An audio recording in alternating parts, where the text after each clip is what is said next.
So what we're trying to solve in this video is this. If you watch the tachometer when I turn my key on, you'll notice, kind of hard to see, but it's jumping around, and it's going to take the other ones about 5 seconds altogether to jump to where they need to be. There they go. So what we're trying to do is fix that problem so that this can be immediate as soon as the key is turned to the power on position. So bear with me. What I got here is basically the opened up gauge cluster.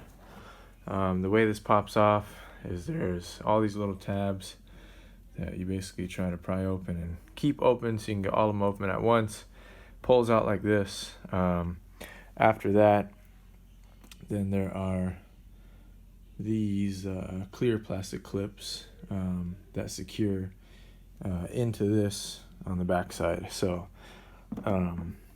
once you get those off, which there are 4 of them, there's one right there, one right there, one right there, and one right there.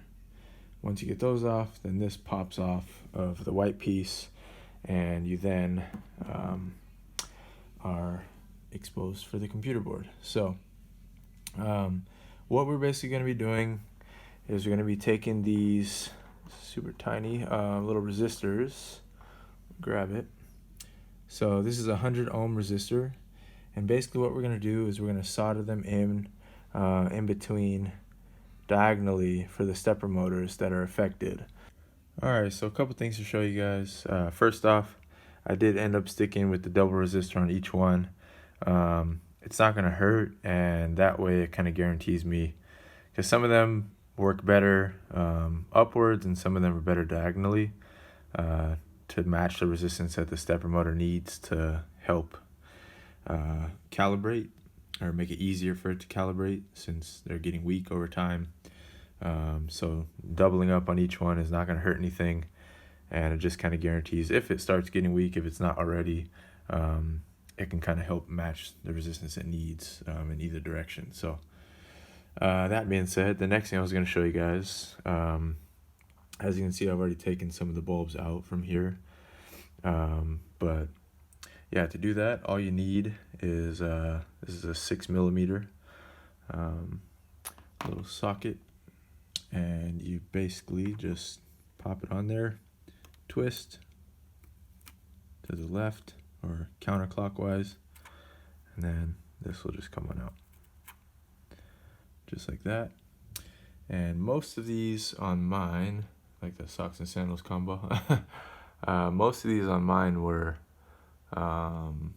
showing signs of age. Like you can see, even this one, it looks okay, and this was still working fine, but it's got the little brown spots starting on the filament. So, you know, might as well, if one's starting to go out, like the one right here did go out, which I switched just to test it. That was for the gear indicator and the clock. If one's going out, chances are the rest of them are starting to go soon, so might as well just replace all of them. Alright, so here's the bigger bulbs. They're from the larger sockets. There's one of them still in. These are for kind of the backlighting and for illuminating the gauges in general, I'm pretty sure. You can see this one's definitely faded out. They're still working, but not very bright at all. So these you actually just pull out of the socket, just pull it straight out, and replace the bulbs in them. So here's the part numbers for these ones. It's 00154455594. I got 4 of them, just a couple extra to have on hand. And so it's just the bulb, and like I said, you just pull it straight out, no twist or anything, just pull straight out. And then here's the part number for these smaller ones, 39118, and I got a couple extra of these as well, even though I'm sure I'll be able to keep some of these that are still good on hand for extras. So yeah, altogether I think 26 of these and 4 of these, I think it was like $16 or $17 off of FCP Euro, which was the best deal I could find. I didn't have anything else to buy, so I didn't get up to $50 so I could get free shipping. But even with shipping, it was only like $22 or $23, and that was the cheapest shipping option, and actually showed up within like 2 or 3 days, which it was supposed to show up within like 5 to 7 days. So showed up really fast. And yeah, I've just been kind of lagging, driving the C55 instead this week while I was waiting to do this. So yeah, now that the soldering's done, I'm going to switch out all these bulbs, put the back plate back on, put the front plate back on, and then go get it back and get it installed in the car. Be back in a second. All right, and just like that, she's pieced back together. Definitely helped getting a couple tries of practice, taking these on and off, and getting the best method. These pieces are really the ones you pull out. The only part that's difficult is the left side. You kind of have to angle it. So if this is a piece flat, you want to angle it so the bottom is facing up like that, and kind of wedge it in. Get those top 2 clips to fit in first, and then you can kind of just leverage it in, and the bottom 2 will pop in. This side's really easy. You just kind of bring it in at an angle, and it'll snap in no problem. But yeah, all put back together. Let's give it one last startup. Make sure I did come and test it out before I put everything back together with the light bulbs. So there we go. All my dash lights work. There we go. So, alright, so that's another one in the books.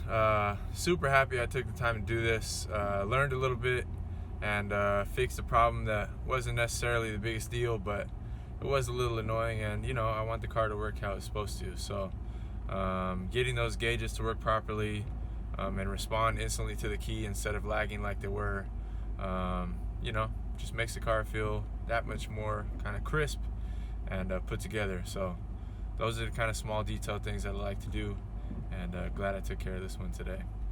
So again, hope you guys enjoyed this video.